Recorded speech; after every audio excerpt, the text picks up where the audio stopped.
व्यक्ति हैं और आपका सहयोग हमें समय-समय पर प्राप्त होता है।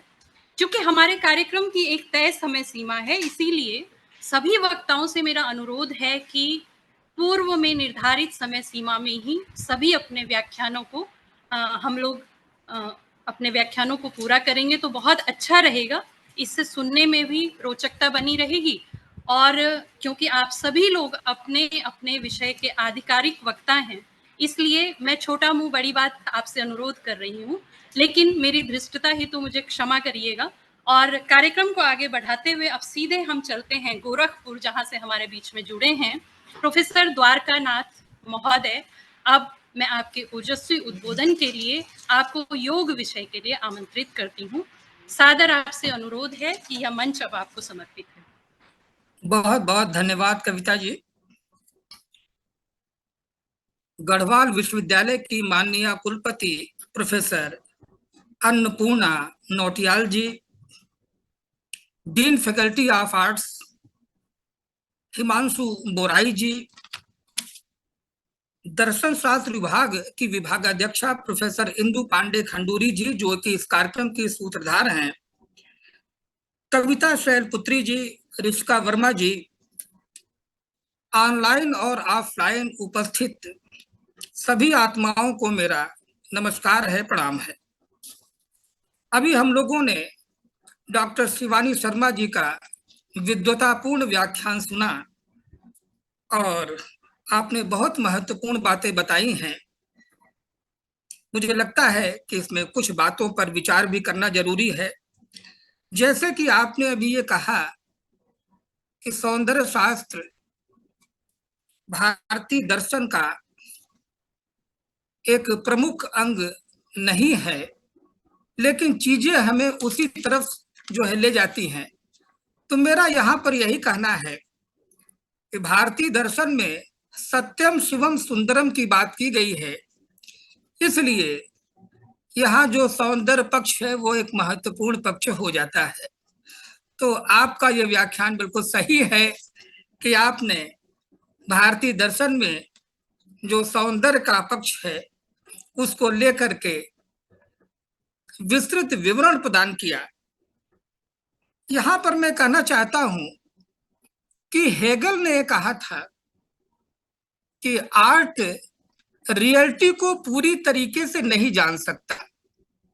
अब ये हेगल कितनी सही बात कर रहे हैं ये तो मैं नहीं जानता, लेकिन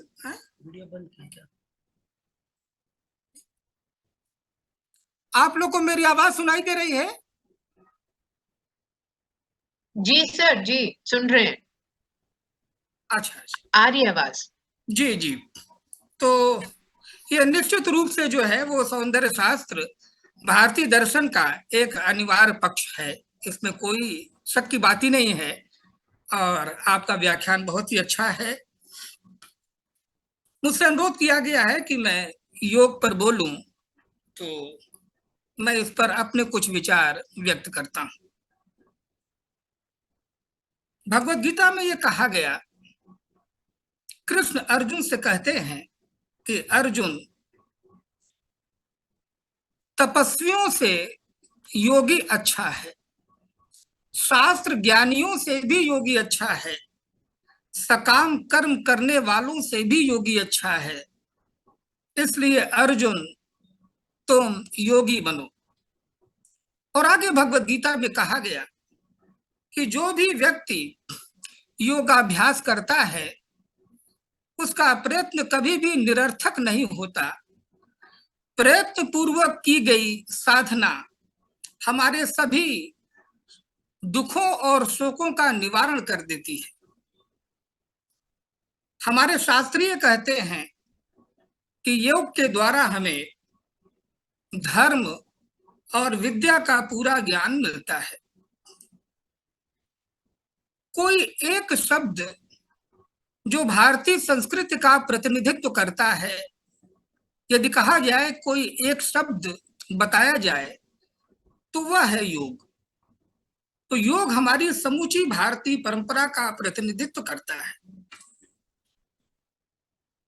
योग सर्वोच्च ज्ञान है, मानव जाति का यह सर्वोच्च ज्ञान है यह कोई पंथ नहीं है और ना ही कोई सैद्धांतिक विश्वास है, बल्कि योग एक महाविज्ञान है।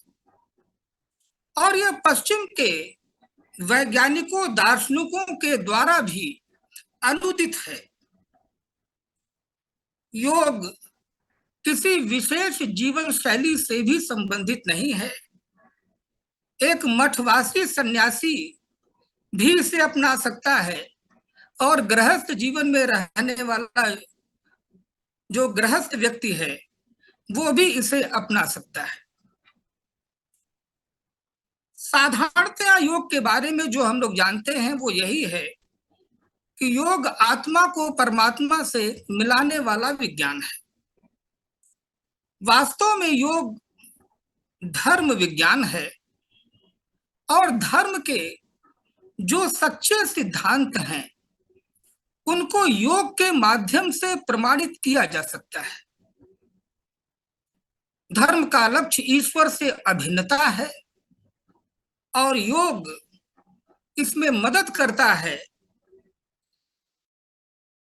और हमें ईश्वर से अभिन्नता प्राप्त करने का यह अवसर प्रदान करता है। वर्तमान युग योग युग कहा जाता है। अभी कुछ वर्ष पहले मेरा ख्याल है कि 2014 में भारत के प्रधानमंत्री नरेंद्र मोदी जी ने संयुक्त राष्ट्र की महासभा में अंतर्राष्ट्रीय योग दिवस मनाने के लिए आह्वान किया था और उनके आह्वान के बाद दुनिया के बहुत सारे देशों ने इसको सर्वसम्मति से स्वीकार किया और तब संयुक्त राष्ट्र की महासभा ने अपने घोषणा पत्र में कहा था कि योग स्वास्थ्य और कल्याण का पूर्णतावादी दृष्टि प्रदान करता है। योग स्वास्थ्य और कल्याण का पूर्णतावादी दृष्टिकोण प्रदान करता है। यह हमारे जीवन के अनेक पहलुओं में सामंजस्य स्थापित करता है। इसलिए रोगों के रोकथाम, स्वास्थ्य संवर्धन और जीवन शैली से संबंधित विकारों के प्रबंधन के लिए जाना जाता है। वास्तव में योग हमारे शरीर, मन और आत्मा को कलात्मक ढंग से एक करके एक लय में स्थापित करता है। यह अनेक प्रकार की प्रक्रियाओं का सम्मिलन है जिसके माध्यम से हम मन और शरीर में संबंध स्थापित करके अपने जीवन के लक्ष्य आत्म साक्षात्कार, ईश्वर साक्षात्कार को प्राप्त करते हैं और फिर इसके द्वारा हमारे जीवन के दुखों का अंत हो जाता है। इसलिए योग पूरी तरीके से एक विज्ञान भी है। जैसा कि स्वामी विवेकानंद ने कहा था कि भौतिक विज्ञानों की तरह से योग भी एक पूरी तरह से विज्ञान है। वे इसे एक पूर्ण विज्ञान भी मानते थे।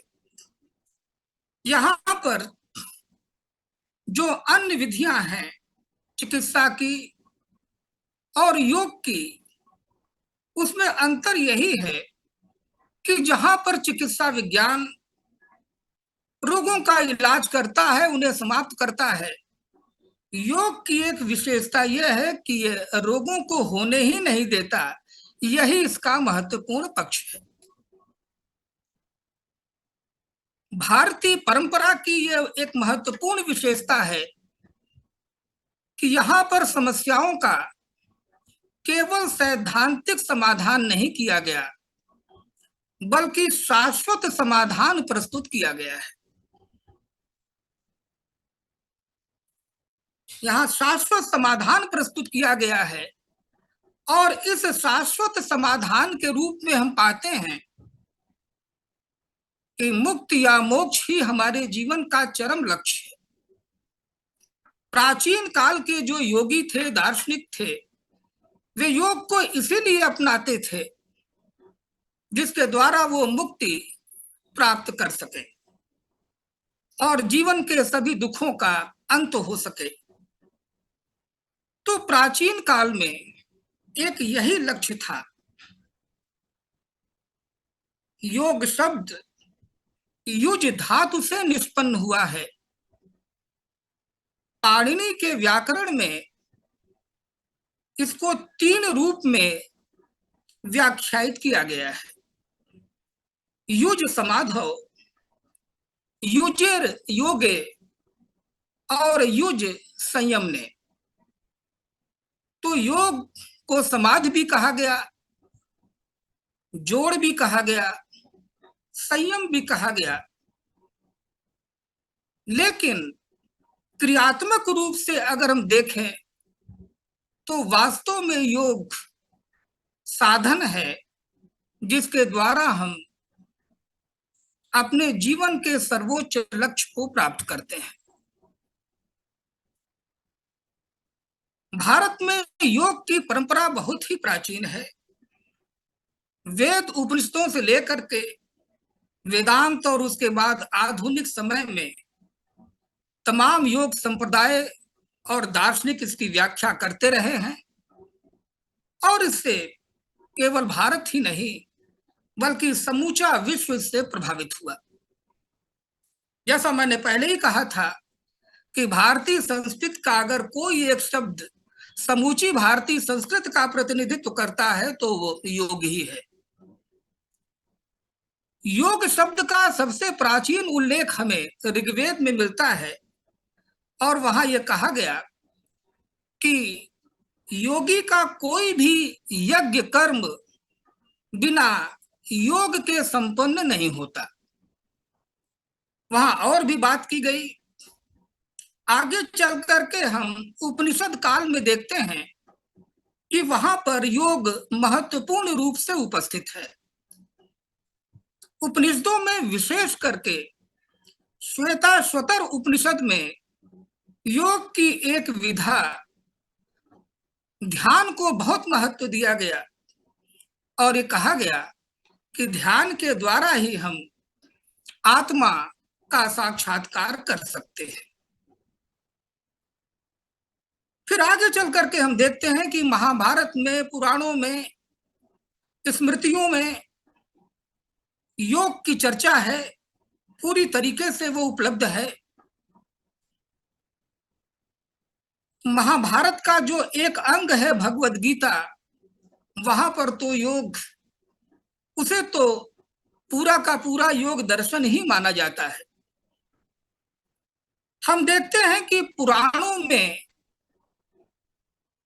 पहली बार योग जीवात्मा का परमात्मा से मिलन है ये शब्द आया। वहां यह कहा गया है, यद्यपि भगवद गीता में भी इस ओर इशारा है कि योग जीवात्मा का परमात्मा से मिलन है, लेकिन बड़े स्पष्ट शब्दों में यह पुराण में कहा गया। पुराण में भी, विष्णु पुराण में यह शब्द आया है।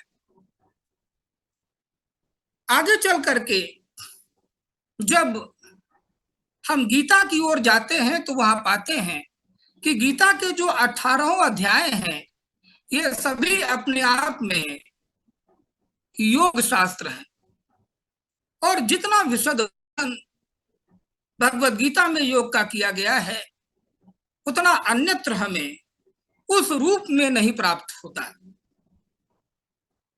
जैसा कि हम सभी जानते हैं कि भगवद गीता में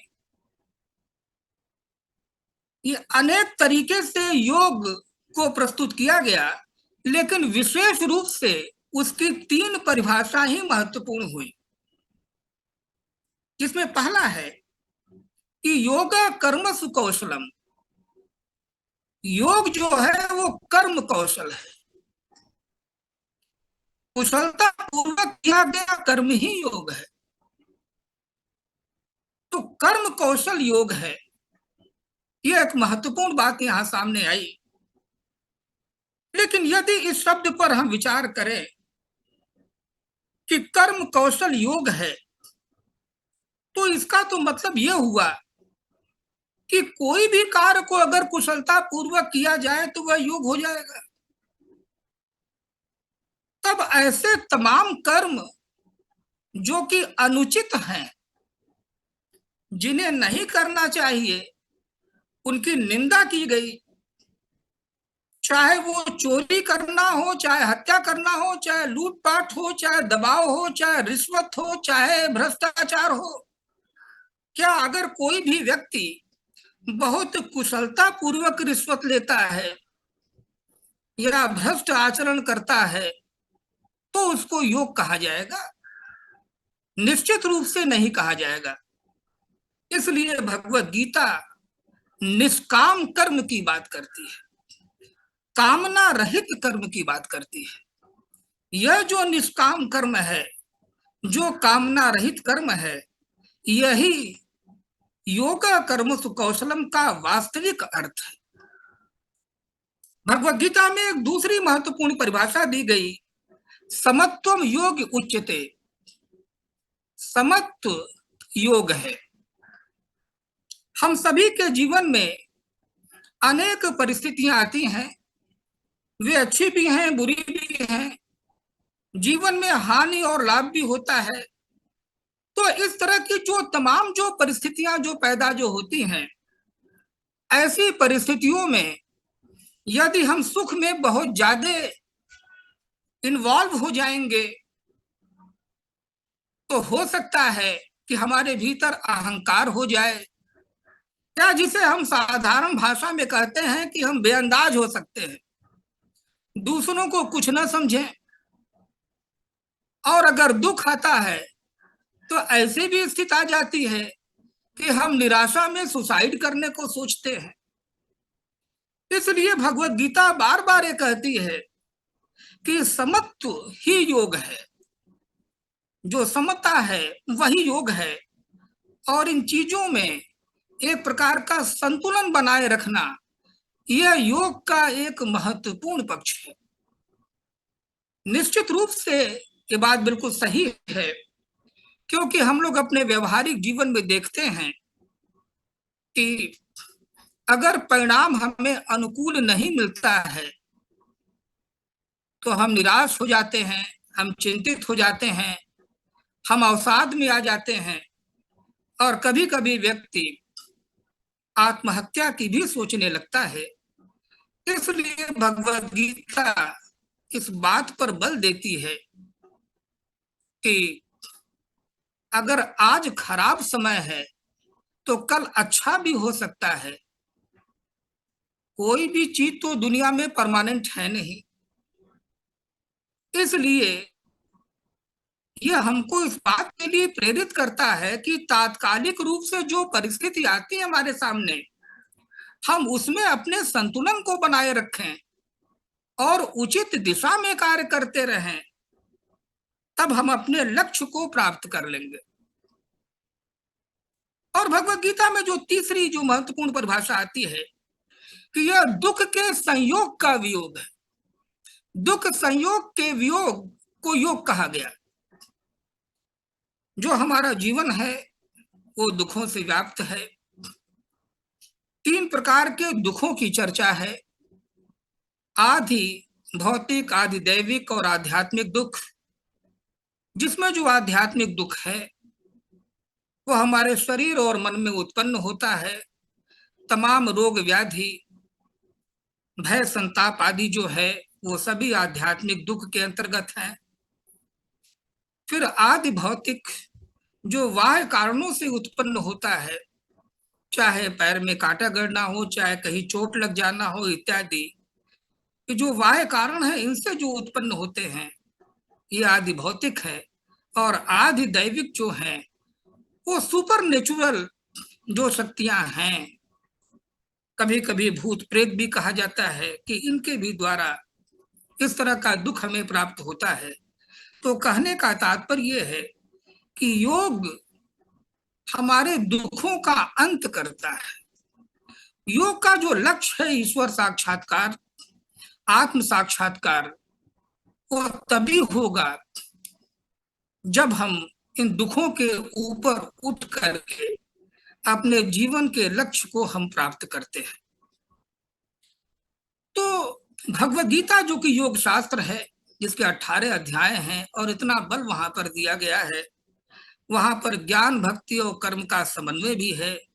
जो ध्यान योग वहां पर है वो इन तीनों में ही, ज्ञान भक्ति और कर्म इन तीनों में ही वो निहित है। इस तरह का पूरा विवरण वहां भगवत गीता में हमको मिलता है, जिसके द्वारा योग का हमें एक महत्वपूर्ण ज्ञान प्राप्त होता है।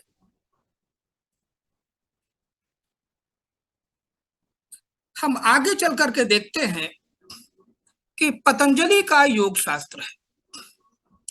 पतंजलि ने अपने जमाने में योग से संबंधित जो तमाम साहित्य बिखरे हुए थे उन साहित्यों को एकत्रित किया और उसके आधार पर एक वैज्ञानिक योग दर्शन प्रदान किया। वैज्ञानिक इसलिए कहा जा रहा है कि इसमें एक क्रम है और इस क्रम को हम ऊपर नीचे नहीं कर सकते हैं। तो जो 8 अंग इसमें जो बताए गए हैं वे सभी क्रम से हैं। यम नियम आसन प्राणायाम प्रत्याहार धारणा ध्यान समाधि। इसमें ऐसा नहीं है कि समाधि को हम पहले कर देंगे और यम नियम को बाद में कर देंगे, ऐसा नहीं है।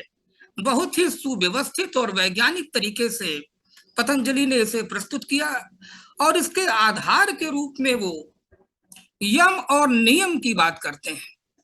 समस्या क्या है कि हम योगाभ्यास तो करते हैं लेकिन हम में से अधिकांश लोग यम नियम का पालन नहीं करते और यम नियम का पालन न करने के नाते योगाभ्यास का जो पूरा फल होता है हम उसे प्राप्त नहीं कर पाते हैं। इसलिए पतंजलि का भी यह कहना है कि योग को उसकी संपूर्णता में लिया जाए। योग के साथ एक सबसे बड़ी विडंबना यही है कि कुछ योगियों के द्वारा या योगाचार्यों के द्वारा इसे केवल आसन और प्राणायाम तक ही सीमित कर दिया गया। लेकिन योग आसन और प्राणायाम ही नहीं है, वह तो इसके अनेक अंगों में से एक अंग है। वास्तव में योग का जो लक्ष्य है आत्म साक्षात्कार और ईश्वर साक्षात्कार प्रदान करना है, इसी की दिशा में ये प्रयत्न है। लेकिन पतंजलि ने जो योग दर्शन दिया उस योग दर्शन में हम योग की एक डिफरेंट परिभाषा पाते हैं। अभी तक तो योगा कर्मसु कौशलम समत्वम योग उच्यते ये सब आ रहा था। आत्मा और परमात्मा के मिलन के रूप में हम योग को देख रहे हैं। लेकिन अब पतंजलि ने जो परिभाषा दी वो इनसे थोड़ी सी अलग है। पतंजलि कहते हैं कि योग चित्त वृत्तियों का निरोध है। योग चित्त वृत्ति निरोध, तो यह चित्त वृत्तियों का निरोध है और चित्त की वृत्तियों का निरोध समाधि में होता है, इसलिए योग को समाधि भी कहा गया। कुछ लोगों का यह मानना है, वो इस बात से सहमत नहीं है कि योग आत्मा का परमात्मा से मिलन है। इसके पीछे उनका तर्क यही है कि जीवात्मा और परमात्मा जो है ये दोनों में कोई भेद नहीं है। जैसा कि शंकराचार्य ही कहते हैं जीवो ब्रह्म है वो नापरा। तो जीव और ब्रह्म इन दोनों में तो पारमार्थिक रूप से कोई भेद नहीं है। इसलिए कुछ लोगों का कहना है कि योग समाधि है। तो इस बात पर हमारा ख्याल है कि जो बौद्ध दार्शनिक हैं वो भी सहमत होंगे, क्योंकि बुद्ध तो ईश्वर में विश्वास नहीं करते, आत्मा में विश्वास नहीं करते, उसकी व्याख्या नहीं करते हैं। तो योग को जो है समाधि के रूप में भी व्याख्यायित करने का प्रयत्न हुआ है। लेकिन जैसा कि अभी शिवानी शर्मा ने कहा कि दर्शन शास्त्र की जितने भी विधाएं हैं, चाहे वो तत्व मीमांसा हो, चाहे ज्ञान मीमांसा हो, चाहे नीति शास्त्र हो, चाहे तर्कशास्त्र हो, यहां तक कि विज्ञान में भी है, वे सभी सृष्टिकर्ता की ओर ही ले जाती है। इन सारी चीजों से हमें पता चलता है कि कोई सृष्टिकर्ता है और उस सृष्टिकर्ता को जानना, उसे प्राप्त करना, उसका साक्षात्कार करना ही हमारे जीवन का उद्देश्य है।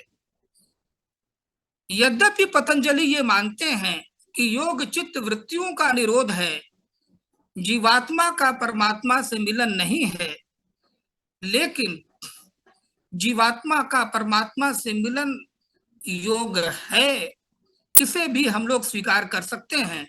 बल्कि जैसा कि मैंने कहा कि चाहे विष्णु पुराण हो, चाहे भगवद गीता हो और अन्य शास्त्र भी इसमें विश्वास करते हैं कि योग का जो तात्पर्य है मिलन, वह जीवात्मा का परमात्मा से मिलन ही है। तो पतंजलि कहते हैं कि योग चित्त की वृत्तियों का निरोध है और उसके बारे में बताते हैं कि 5 प्रकार की वृत्तियां हैं: प्रमाण, विपर्य, विकल्प, निद्रा और स्मृति। तो चित्त की वृत्तियों का निरोध है और चित्त की वृत्तियों का निरोध समाधि में होता है, इसलिए उन्होंने योग को चित्त वृत्तियों का निरोध ही कहा है। और फिर जो हमारी चित्त की वृत्तियां हैं उनको शुद्ध करने के लिए जो 8 प्रकार के अंग उन्होंने बताए, यम, नियम, आसन, प्राणायाम, प्रत्याहार, धारणा, ध्यान, समाधि। इसमें आसन, प्राणायाम और ध्यान बहुत ही महत्वपूर्ण है, लेकिन यम नियम भी आधार के रूप में महत्वपूर्ण है। चाहे हम कितना भी आसन, प्राणायाम, ध्यान कर लें, यदि हम यम नियम का पालन नहीं करते हैं, जो नैतिक साधनाएं हैं, धर्माचरण हैं, यदि उनका हम पालन नहीं करते हैं, तो हम योग के लक्ष्य को प्राप्त नहीं कर पाएंगे। तो योग में हम आसन को देखते हैं। कुछ योगाचार्य ने तो आसन और प्राणायाम को ही योग कह दिया है, लेकिन वास्तव में योग आसन और प्राणायाम नहीं है, बल्कि इसके तमाम अंगों में से ही ये 2 अंग है। प्राणायाम भी हमारे लिए बहुत ही महत्वपूर्ण है। प्राणायाम का जो साधारण अर्थ होता है, जो प्राण का अर्थ है, वह है श्वास। लेकिन यह जो प्राण है वह केवल श्वास नहीं है। प्राण जो है वो अचेतन नहीं है बल्कि चेतन है। प्राण अचेतन नहीं है बल्कि चेतन है। और प्राणायाम के अंग के रूप में हम पूरक, कुंभक, रेचक, ये जो 3 इसकी जो प्रक्रिया है, हम इसको स्वीकार करते हैं। और प्राणायाम में प्राण का जो वास्तविक अर्थ है वह है जीवनी शक्ति। प्राण का मतलब हुआ लाइफ फोर्स, जो जीवन शक्ति है। उस जीवन शक्ति को एक अनुशासन देना ही प्राणायाम है। तो अगर हम सभी लोग प्राणायाम करते हैं तो निश्चित रूप से हम योग के द्वारा लाभान्वित होते हैं। और साथ ही साथ हमें ध्यान करना चाहिए। ध्यान की भी अनेक आयाम हैं, अनेक तरीके बताए गए हैं। जिसकी जैसी रुचि हो वह वैसा ध्यान कर सकता है, लेकिन ध्यान का एक विशेष रूप तो बुद्ध की विपश्यना पद्धति है, जिसमें हम श्वासों को देखते हैं, वाच करते हैं, और इसके द्वारा ध्यान करते करते बुद्ध समाधि को उपलब्ध हो गए थे। इसी तरीके से क्रिया योग ध्यान है। जैसा भगवद गीता में भगवान कृष्ण ने क्रिया योग ध्यान की पद्धति दी और ये कहा कि यदि हम इसे अपनाते हैं तो हम एक जीवन में ही ईश्वर साक्षात्कार कर सकते हैं क्रिया योग के माध्यम से। जहां तक मेरी जानकारी है, क्रिया योग से ज्यादा तेज चलने वाला ध्यान और प्राणायाम की कोई अन्य पद्धति नहीं है, जो कि एक ही जीवन में हमें अपने जीवन के लक्ष्य ईश्वर साक्षात्कार, आत्म साक्षात्कार करा दे। तो यद्यपि योग के अनेक प्रकार, अनेक आयाम दिखाई देते हैं, चाहे वो ज्ञान योग हो, चाहे कर्म योग हो, चाहे भक्ति योग हो, चाहे बुद्धि योग हो, चाहे अभ्यास योग हो, चाहे समग्र योग हो, चाहे क्रिया योग हो, चाहे शिव योग हो, आदि जो भी हो। लेकिन गोपीनाथ कविराज जी का यही कहना है कि वास्तविक योग तो एक ही है, वह महायोग के नाम से जाना जाता है और अवस्था भेद के अनुसार ही हम इसे मंत्र योग, जप योग, समग्र योग, राजयोग के रूप में प्रयुक्त करते हैं। तो इस तरीके से हम देख रहे हैं कि भारत में योग की एक प्राचीन परंपरा है। न केवल आस्तिक दर्शन इसे स्वीकार करते हैं, बल्कि जो नास्तिक दर्शन है, जैन और बौद्ध धर्म में भी योग पर पर्याप्त चर्चा हुई है और वहां भी इसे जीवन के एक लक्ष्य के रूप में ही देखा गया, जो साधन के रूप में हमें अपना लक्ष्य की प्राप्ति करा दे। उसे प्रारंभ में ही ये कहा गया कि थोड़ा सा समय का ध्यान रखना है, इसलिए मेरा ध्यान उसकी ओर है। पतंजलि के बाद हम ये देखते हैं कि भारतीय दर्शन के जो अन्य संप्रदाय हैं, वहां भी योग महत्वपूर्ण रूप से उपस्थित है और विशेष रूप से ये अद्वैत वेदांत में भी ये उपस्थित है। शंकराचार्य ने योग को परिभाषित करते हुए कहा कि योग समाधि है, समाधान है, मनः समाधान है, चित्त समाधान है। शंकराचार्य, जिनकी जयंती पर यह भारतीय दर्शन दिवस मनाया जा रहा है, वे भी योग के एक महत्वपूर्ण व्याख्याकार रहे हैं और उन्होंने योग को समाधि माना, समाधान माना, मन समाधान और चित्त समाधान के रूप में इसको लिया है।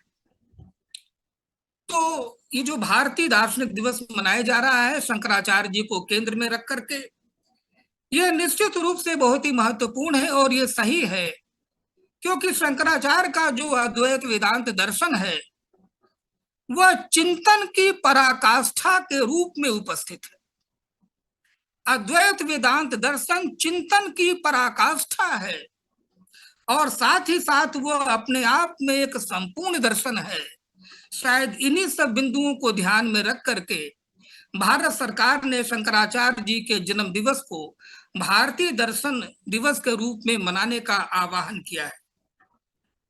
मैं इंदु पांडे खंडूरी जी का आभार व्यक्त करता हूं कि आपने मुझे यहाँ 2 शब्द बोलने के लिए आमंत्रित किया। मैं आप सभी के प्रति अपनी हार्दिक कृतज्ञता ज्ञापित करता हूं। धन्यवाद।